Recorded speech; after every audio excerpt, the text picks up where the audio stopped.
नमस्कार, हम रिंकू तिवारी दुबई से स्वागत बा आप सबके हमारे चैनल पे। आज आप सबके एगो जनेऊ गीत सुनाओ तनी। आशा बा की गीत आप सबके पसंद आई और पसंद आवे तो लाइक और कमेंट जरूर करे ब्लॉगिन। और अगर चैनल के सब्सक्राइब नहीं कैले तो कृपया आप सब चैनल के सब्सक्राइब करी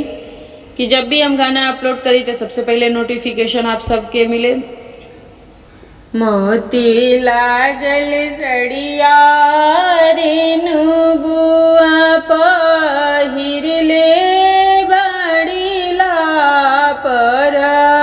लेके खड़ बाणी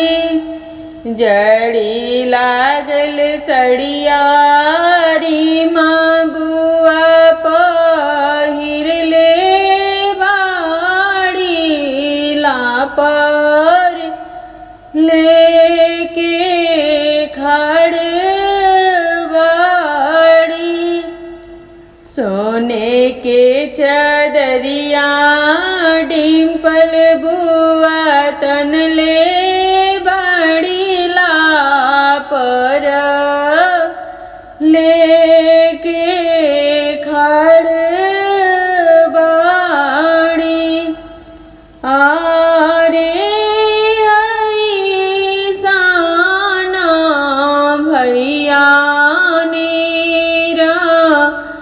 दर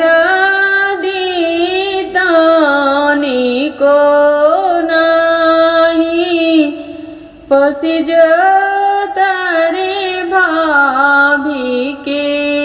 मुँह नीर खातारे आरे आई साना भैया दरा दी तानी को नाही पसिज तारे भाभी के मुँह नीर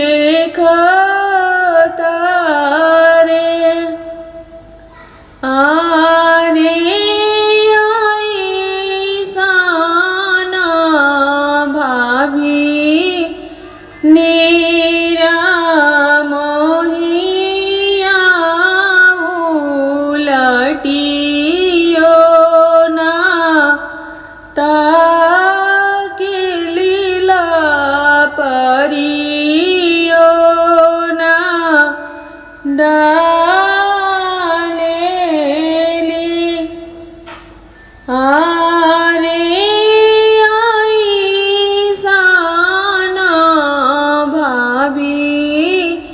नीरा मोहिया उलटियो ना ताके लीला परियो ना डालेली मोती लागल सड़िया दीदी पहिरले बाड़ी ला पर लेके खड़ बाड़ी मोती लागल सड़िया दीदी पहिरले बाड़ी ला पर लेके खड़ बाड़ी आरे आई साना भैया नीरा दरा दी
डाल